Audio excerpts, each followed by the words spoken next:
అమ్మ నాన్న నాకు అవకాశం ఇవ్వలేదు. నిజం చెప్పినా నమ్మే పరిస్థితుల్లో మీరు అప్పుడు లేరు.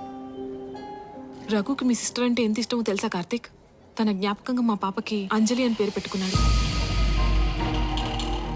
ఆ రోజు జరిగిన విషయాన్ని ఎవరికి చెప్పుకోవాలో తెలియక ఎంత సఫర్ అయ్యానో నాకు మాత్రమే తెలుసు. ఒక్కోసారి ఎదుటి వాళ్ళ ఎమోషన్స్ కూడా అర్థం చేసుకోవాలి కార్తీక్.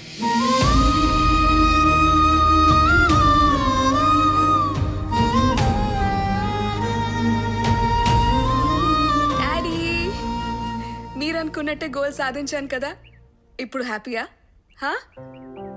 డాడీ మాట్లాడరేంటి? డాడీ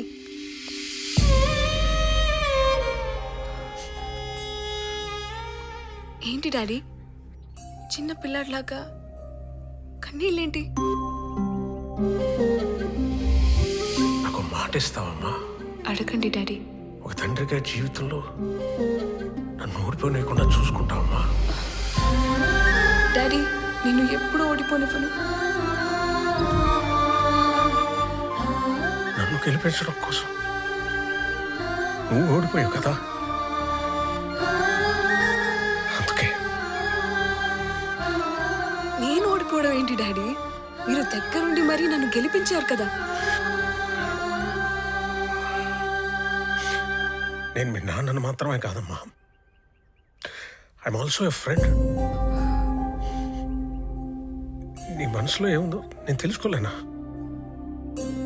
నేను ప్రేమకు వ్యతిరేకం కాదమ్మా. భవిష్యత్తుకి పునాది వేసుకోవాల్సిన వయసులో బాధ్యత లేకుండా తిరిగితే ఏమైపోతామో అని భయం. ఓ ఫ్రెండ్గా నీ ప్రేమను గుర్తించిన నేను, రెస్పాన్సిబుల్ ఫాదర్గా ఆ ప్రేమను నేనే చెప్పేశాను.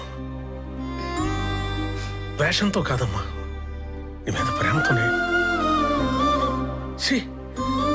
ఇవాళ 10 మందికి నువ్వు రోల్ మోడల్ అయిపోయావు. Proud of you, proud of you.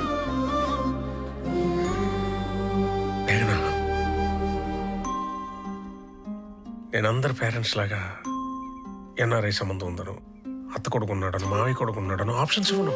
Because you grown up. ఈరోజు ఏది మంచో ఏది చెడో ఆలోచించుకున్న స్థాయికి నువ్వు ఎదిగావు.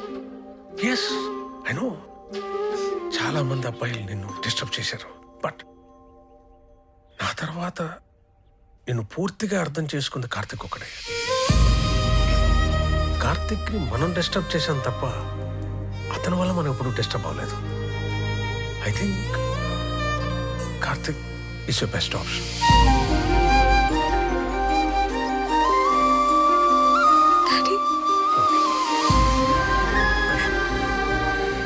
నాకు తెలుసురా కార్తిక్ నీ మనసులో ఉన్నాడని. Thank you daddy. నాకు తెలుసు.